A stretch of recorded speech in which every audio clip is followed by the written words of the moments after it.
Today I'm going to give you another 10 wedding photography tips to help you with your planning, so stay tuned. Welcome to I'll Be There For You, the podcast that helps couples with their wedding photography planning with me, William of William Adwin Photography. I have photographed several hundred weddings throughout the years, and I wanted to bring all of that experience to you. So take a listen, make sure to follow, and thank you for stopping by. All right, everyone, thank you so much for joining me once again, and I hope all the episodes I've been putting out so far are really helpful for you with your wedding photography planning and just wedding planning in general. So today's episode, I'm going to do another episode where I'm sharing 10 more wedding photography tips for you. So without further ado, let's just go right into it. Number 1, be open and honest about family dynamics to avoid any uncomfortable situations. So I use the word family dynamics. I feel like it's just a good kind of word phrase to mention to my couples to open up the conversation. And they usually know what it means. I don't have to go into specifics, but I can if necessary. But they usually kind of share any family dynamics that I should be aware of. And so what does this mean? It usually means, are there any people that have passed? Are there any people that are divorced? Are there any things that I should be aware of in general about family, friends, anyone that's going to be at the wedding? Because I want to be mindful, of course, if people have passed, I want to be mindful of that.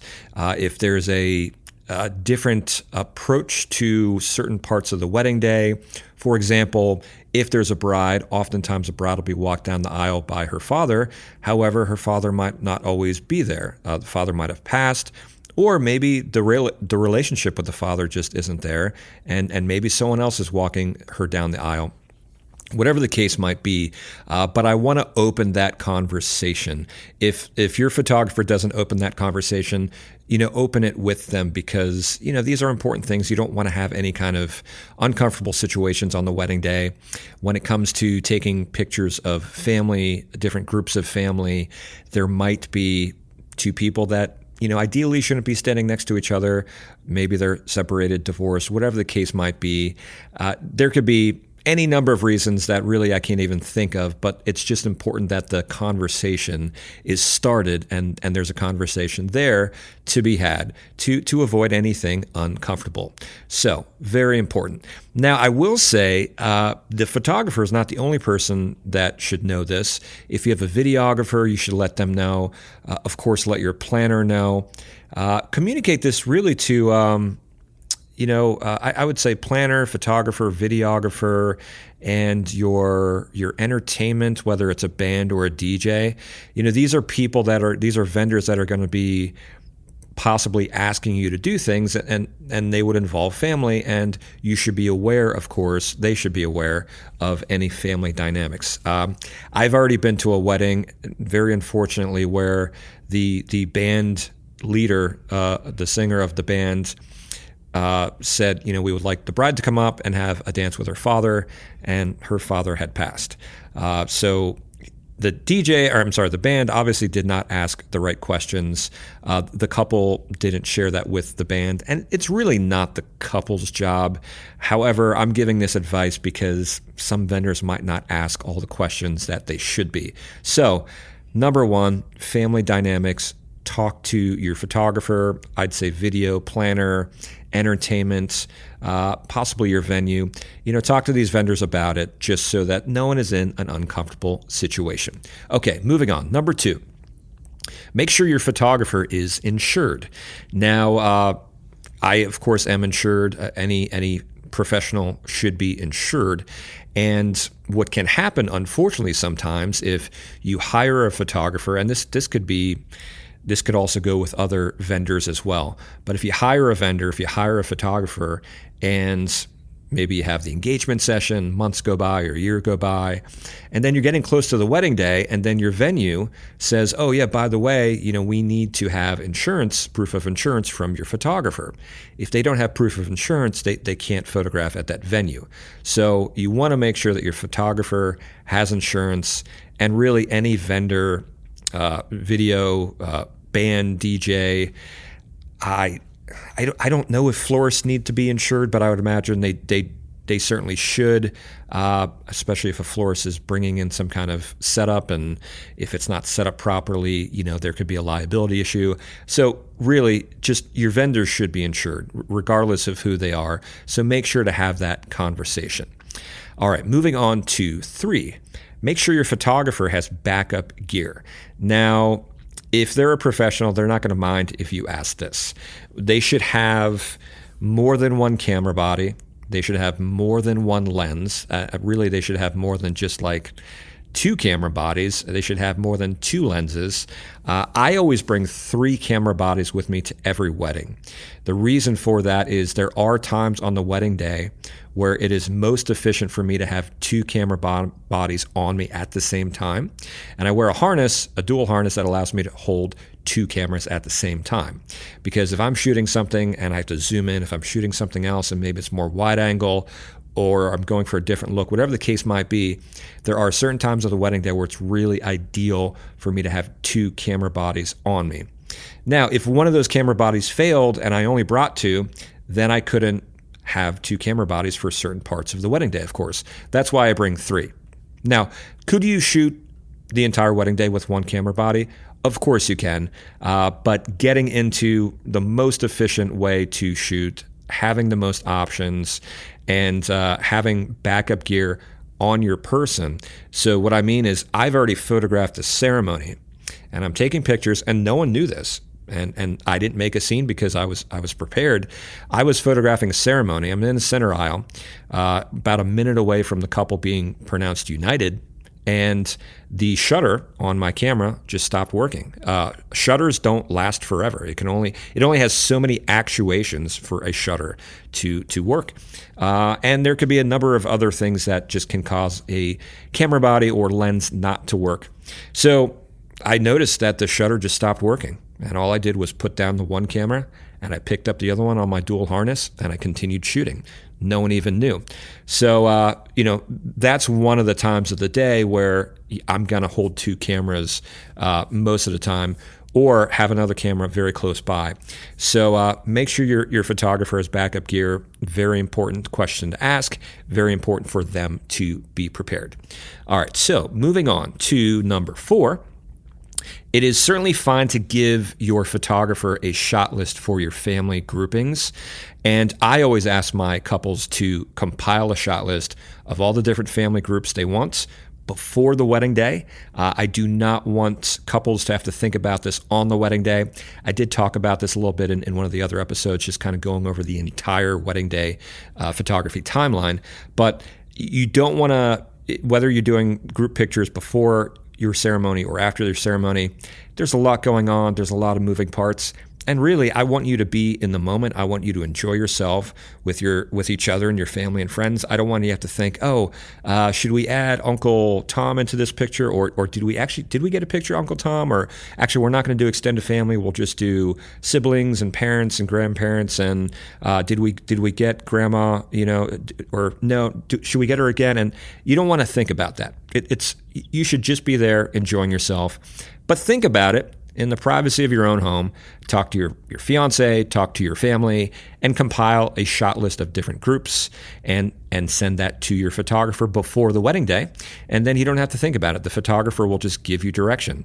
Now, you want to make sure that, we'll just call them the VIPs. You want to make sure all of your VIPs are at the designated time or at the designated place at the designated time on the wedding day. But then from there on out, the photographer can just call out the different groups and get all of those important people together. Now, some couples ask, what should be in this list? What grouping should I use? And really, there's no right or wrong way to do this. I will say, usually it involves the couple, parents, both sets of parents, grandparents, if they're still with us, siblings, and combinations thereof. Sometimes it gets into extended family. Sometimes just one person, for example, the groom will have pictures with some people. For example, if it's a heterosexual couple, the bride might have just her with maybe her mother. I was just editing a wedding, and that's one of the pictures they had. But whatever the case might be, there's really not a right or wrong. And I will say I've had some weddings where we spend 10 minutes, maybe that's it, on a few family groups. And I was just working on a timeline, and we're actually going to be photographing family for an hour. And it's really up to you how much time and how many groups that you want. It's never my job to say, no, I won't shoot more than X number of minutes with your family, because this is your day, this is your wedding, and I'm here to provide a service. I don't know what that word is. I'm here to provide a service for you. I will say for me, 15 to 20 different groupings I can do in like 30 minutes. And so I always tell my couples that. I'm like, if you're compiling a list and you're at like 18 different groups, realize that I can certainly do that within 30 minutes. If you start getting to 30 groupings, 40 groupings, which isn't usually the case for my weddings, but every wedding is different. Most of my weddings I can do within 30 minutes, but sometimes I might have a group of 35, 30 people or something like that, and I'm going to budget more like an hour for that. So that's really everything to keep in mind with your family shot list. Now, speaking of shot lists, and this is kind of, I guess, I would say part 4.5 before we get to part 5. Kind of connected with shot list, but it's not family. A shot list in general. This is kind of a hot topic with photographers. Some photographers very adamantly refuse to get any kind of shot list other than family groupings, and even some photographers might have a problem with a certain family grouping, which I'm not really sure why. But more specifically, there are some photographers that they really don't want a shot list at all. So for example, if you made a shot list and it said, picture of my mother helping me with the veil, picture of my shoes, picture of the rings, picture of the first look, picture of me walking down the aisle, picture of my fiance reacting to me walking down the aisle, this would be a non-family shot list kind of shot list. It's all the things throughout the day that you're kind of envisioning and wanting to have. This is my take on it. So some photographers will say, well, I can't look at that shot list all day, because I'm going to miss the moments. I don't disagree with that. However, what I will say is once in a while I will get like a more involved shot list. And what I have learned is that all of the examples that I just gave you, mother helping me with the veil, picture of me walking down the aisle, picture of my shoes. I've gotten multiple pages of a shot list, not usually because I am more experienced and my couples realize that, but everyone is different, and some people just, they're big planners and they like to write things down. I don't have a problem getting a shot list because what I realize, and I also realize I'm not going to be holding it up to my face all day missing moments. What I realize on the rare circumstance that I get a more involved shot list other than like family, is that I can cross out 95% of everything on the list because it's stuff that I would photograph anyway. So I'm not going to give the couple a hard time and say, no, I'm not going to take a shot list and I'm an artist and this is going to interrupt me and all of those things, which honestly are a little more ego driven. Any photographer that's experienced, any photographer that's worth their salt, if you gave them a shot list and it said all the things that they're going to photograph anyway, then they're not going to need the list. Why would they have a problem with it? You know what I mean? The reason I don't have a problem with getting a shot list is because sometimes there are more obscure things that the couple is requesting. So, for example, the bride might have a piece of great grandma's wedding dress on the underside of her dress. That is not something that all brides have. How would I know that it's there unless I'm literally looking underneath every single dress that I'm photographing? It's just not something that I would realize. Or maybe a 200-year-old pocket watch that doesn't really see the light of day because it's so fragile, but the groom wants a picture of it. These are, and this and many other things. Sometimes they do involve back to family dynamics. Like grandma, we want pictures of grandma, but she refuses to be in any pictures. So can you try to get pictures of her, more candidly, which I would anyway, but maybe there would be an extra focus on grandma because, of course, grandma is important to the couple. So I don't mind getting a shot list above and beyond family if I get one. I don't usually get one, but sometimes I do. And what I realize is that most of the time it's stuff I would get anyway, and the few things that were on there that I wouldn't get are important for me to know, so I would want to know of those, again, kind of obscure requests that people have. Actually, the wedding I just shot, this couple didn't give me a shot list, but I always talk to my couples, and sometimes the shot list I make, because I have a file on every couple, and I'm always making notes. But one of the things the couple had, which I've only seen at like one other wedding, they had an undercover magician, which was a really cool vendor. And it's not a common vendor. Of course, you see photographers and videographers and florists and all these things. But this guy just showed up, acted like he was a guest. And I overheard him too. He was just kind of like, "Oh yeah, I don't really know too many people here, but I went to maybe I went to college, or I know the couple from way back when." And then in the middle of the conversation, he just kind of starts doing some magic tricks, and it was really fun and kind of a surprise for the guests. But that was one of the things essentially that would be on a shot list that I wouldn't necessarily know about, because these weren't big prop magic tricks. These were small kind of card magic tricks, or tricks with money, or writing someone's name down. So, these are things that I want to know. So I have no problem taking a shot list, or, of course, having the conversation about whatever is important to the couple. Okay, so moving on to number 5.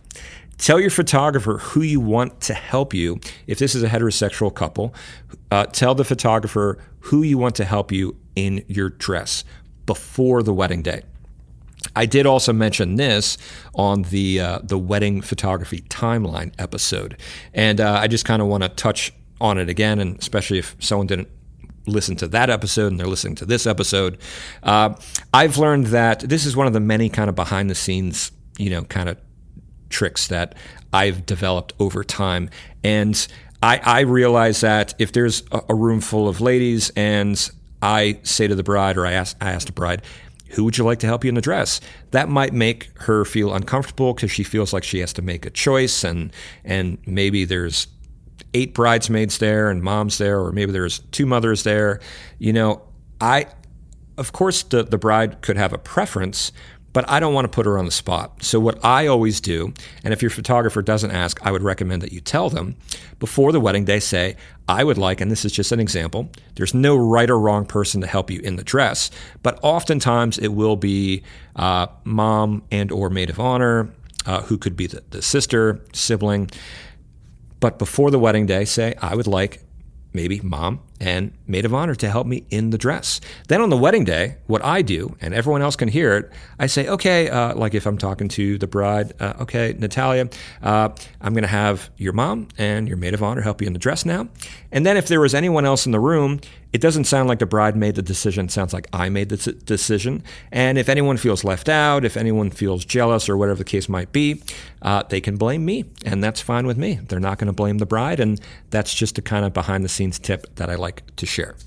Okay, so moving on to number 6. Are there limitations to your ceremony space?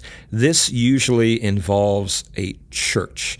Now, if you're at a venue and there's on-site space for the ceremony, there's not usually any kind of limitations. So this mostly kind of pertains to a church. However, this could also pertain to a space that's more public that you've reserved for your ceremony outside.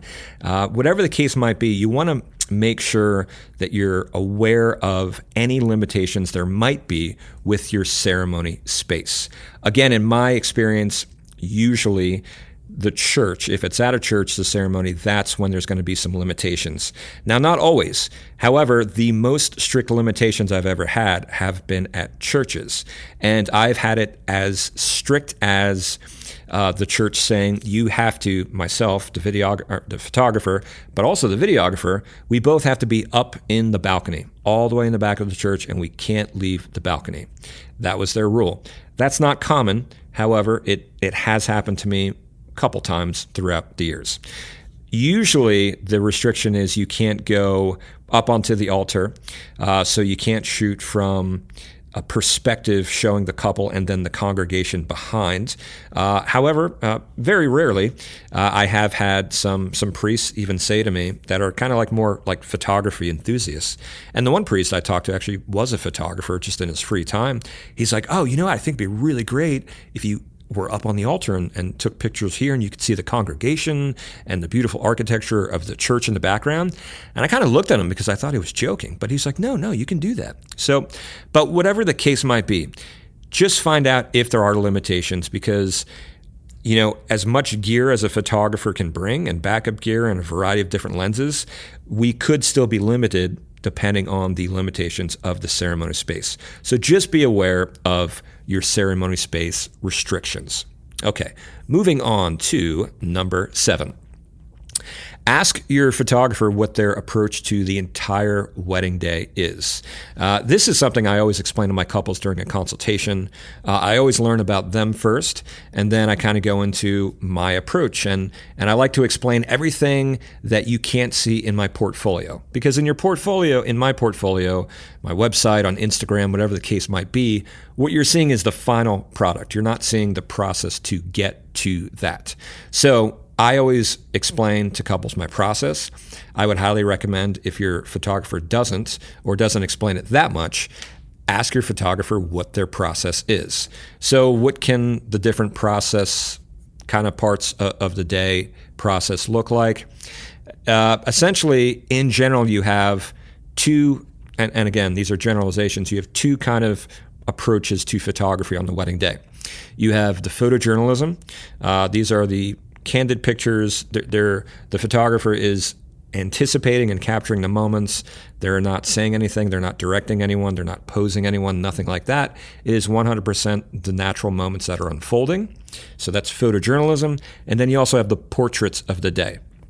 Now, portraits can vary. A portrait can be a very traditional picture of the couple and their parents, smiling at the camera, standing in front of the altar. That's a very traditional, timeless picture, portrait.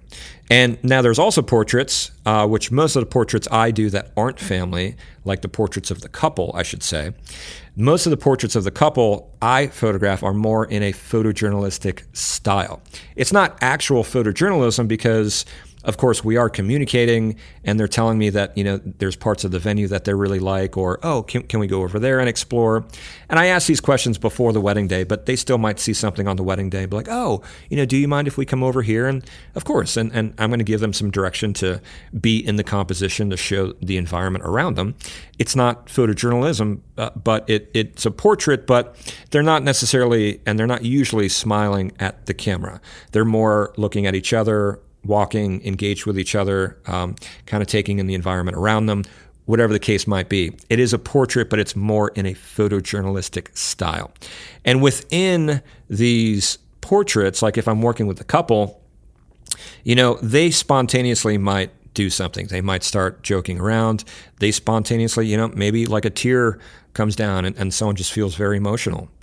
That's a time of the day when I have to know when to not say anything, because I'm not going to give someone direction if they're having a beautiful moment together, because then I want to, of course, photograph that and capture it and not interrupt it. So you want to ask your photographer what their approach is. My approach, like 80% of the day is photojournalism, like 20% of the day is portraits of the couple, wedding party, and family. Now, some photographers, they might not really do any portraits, or it's very, very hands-off. And then there are some photographers who, like during the first dance, they might tap you on the shoulder and have you smile at the camera. That's not something I do. I feel like that's kind of taking away from the moment that's there. It's not a time for a smile at the camera picture for me, but that's how some photographers approach the day or parts of the day. So again, just talk to them, understand what their approach is, and understand if it aligns with your vision. All right, so moving on to number 8. Should I do a first look? Now, most of my couples at this point do a first look. When I first started shooting weddings, it was not as popular, but as years have gone on, it has become more popular. I I think a lot of people are familiar with it, but if you're not familiar with a first look, what it is, it's when the couple sees each other for the first time on the wedding day, but they're seeing each other before the actual ceremony. So why do people do this? Well, a couple reasons. One, it does make for a nice, quiet, intimate moment with just the couple. And which is different than when you're walking down the aisle and your family and friends all rise and there's a processional. Those are two very different kinds of moments. So it does make for a nice kind of quiet, intimate moment with the couple. However, after that, you can take the portraits with the couple. You could also then go in and take pictures with the wedding party, take pictures with family, and really, and this is actually how my last wedding was this past weekend. We did all of the pictures. When I say all the pictures with the couple, wedding party, and family. We did all of those before the ceremony, and we did that because the couple had a first look. Then the couple had their ceremony, and then right after the ceremony, everyone went to cocktail hour. So if you don't do a first look, sometimes, depending on the logistics of your wedding day, if you don't do a first look and, for example, your ceremony is at your reception venue, they're both in the same location, and you have the ceremony and then you go right to cocktail hour, and then after that, the reception happens. In that circumstance, you only have that hour of cocktail hour, and arguably less, because oftentimes the venue wants the wedding party and anyone else to line up to be able to get ready for the introductions of the reception. But maybe an hour at the most. You have an hour to take pictures of the couple, wedding party, and family, which certainly can be done, and I've done it many times. However, depending on the number of family pictures you want, depending on how big your wedding party is, we did mention earlier about family pictures, because some couples might take 10 minutes for family pictures, some couples might take an hour, or anything in between. What we didn't talk about is how long do wedding party pictures take, and that really comes down to the number of people in the wedding party. I've had weddings where there is no wedding party at all. I've had weddings where maybe there's just a maid of honor and a best man. That's it. I've had weddings when there's 16 bridesmaids and 16 groomsmen, and I mean, they had their own zip code. So obviously you need more time for more people. So could you do all that in an hour?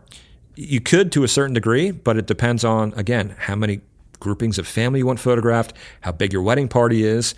And as the couple, do you kind of envision all of the pictures you're taking together right on site? Or is there somewhere that you want to travel to?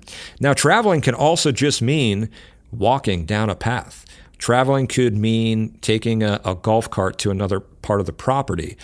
Traveling could actually mean getting in a car and driving down the road. So it all depends on the logistics, what you envision, and all of these things. So again, sometimes you have to be realistic with your vision if you're trying to get all of these pictures done within cocktail hour, if you're not doing a first look, and if the ceremony, cocktail hour, and reception are in the same place.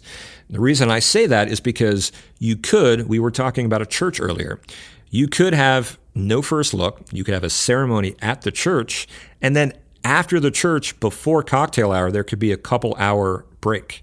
And so then there's time to have pictures with wedding party, with family, and with your significant other, and you could still make it to cocktail hour and be at the entirety of your cocktail hour. So it could work. You don't have to do a first look. But these are just all the things to keep in mind. So ultimately, should you do it? I never tell couples what they should or shouldn't do. I really just explain to them kind of what I explained, and kind of, what you can do if you do a first look, what flexibility you have with the timing. And those are just kind of things to take into consideration. I would say doing a first look, the only con about it is if you envision seeing each other for the first time while you're walking down the aisle, then of course the first look is not, it's going to take away from that. And that's completely fine.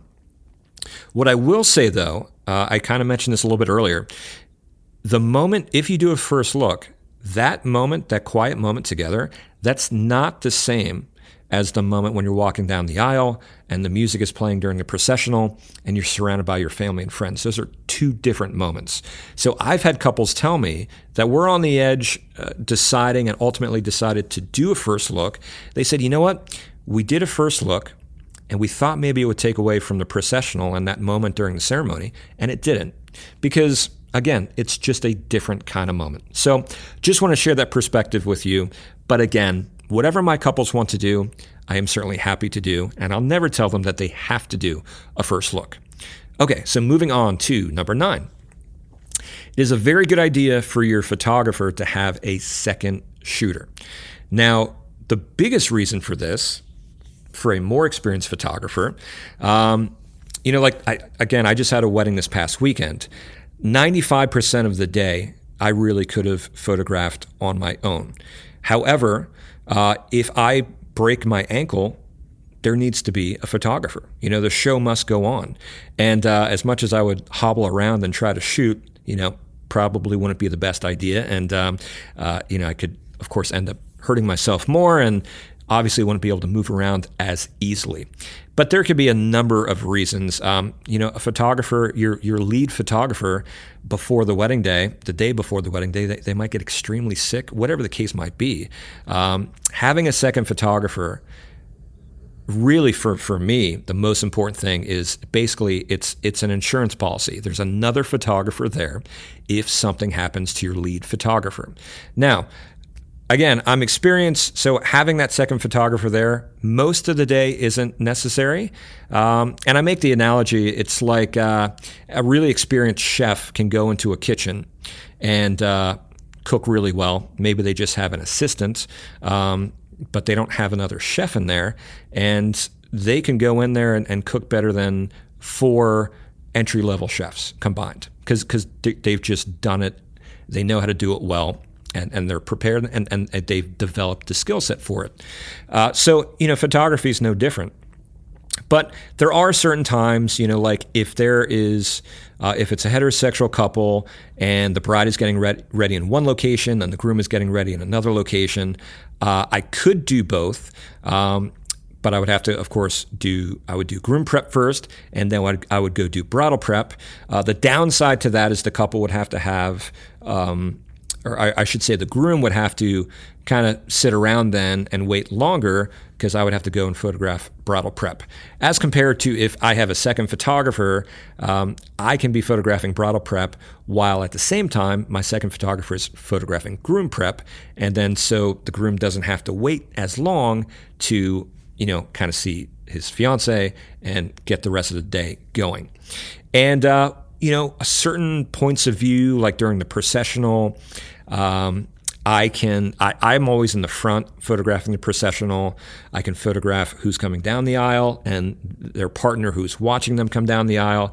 But, as fast as I could run, if I ran all the way to the back to try to get a picture of someone processing from the back, even if I could run fast enough, it would be very distracting, and I wouldn't want to do that. So that's a time of the day where my second photographer will get a nice wide shot of whoever's walking down the aisle, and then I can be in the front photographing them from the front and also photographing, turning to my side, getting their partner reaction to watching them walk down the aisle.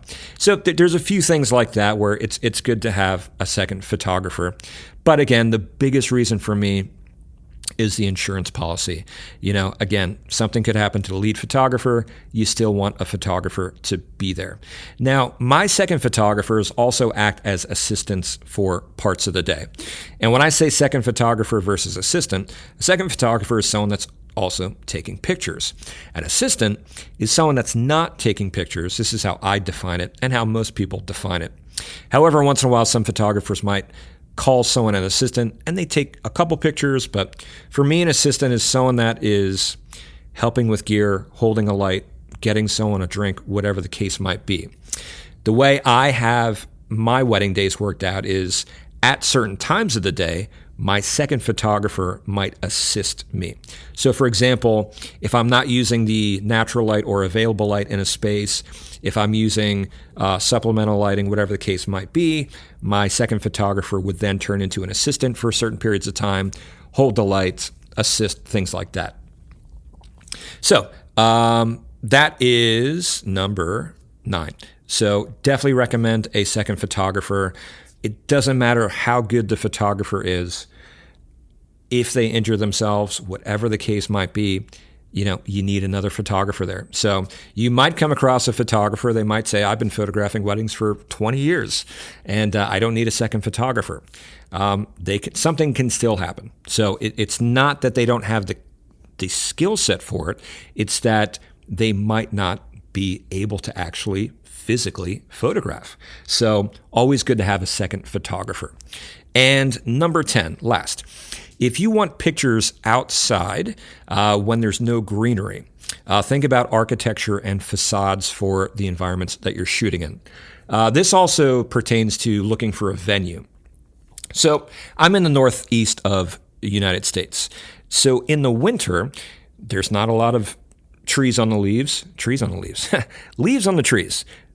There's not a lot of leaves on the trees, not trees on the leaves. So the trees are barren. There's no greenery. It's not the fall. You don't have all that beautiful color. So if you're still envisioning taking pictures outside, although, it could be cold. However, even here in November, it might not be super cold. It'll be brisk out. But if you go outside, if you go to a park or something like that, the trees are going to be barren. So if you want pictures outside, where do you go? You want to think about, again, architecture, facades, things like that. So urban locations are really ideal for this because whether you're photographing in front of a building or architecture in the city in the summer or the winter, the building's not going to really look that different. It's always going to be a nice kind of backdrop for your pictures. Now, something else to keep in consideration, if you're getting married at a venue in the winter, you want to think about where are you going to take pictures? Does the venue have great interiors to photograph in? Does the venue have a facade out front? Does it have architecture out front that looks good all year round? Or some venues, they might look absolutely incredible and pristine in the summer with their landscaping outside. But inside, you have a ballroom, you have some hallways, but there's not a lot inside other than the actual space where you're having your reception. And if it's in the winter and you go outside, of course, their landscaping and their beautiful gardens aren't going to look that great. So something to take into consideration if you're having a winter wedding. Again, make sure the venue has interiors or exteriors that look great all year round. Or make sure that you can travel to, and you don't have to travel too far, to, if you're getting married in the city, you're going to have some urban facades and streets and buildings and architectures, which, again, look great all year round. So that is today's 10 wedding photography tips. And I'm going to continue to do this because I have many more tips to share. If you are interested in any topics that you want me to cover and go over and have an episode on, feel free to let me know. I very much appreciate you tuning in. Thank you so much, and make sure to follow. I would love a review as well. And make sure to share with anyone else planning their wedding, and we'll catch you next time.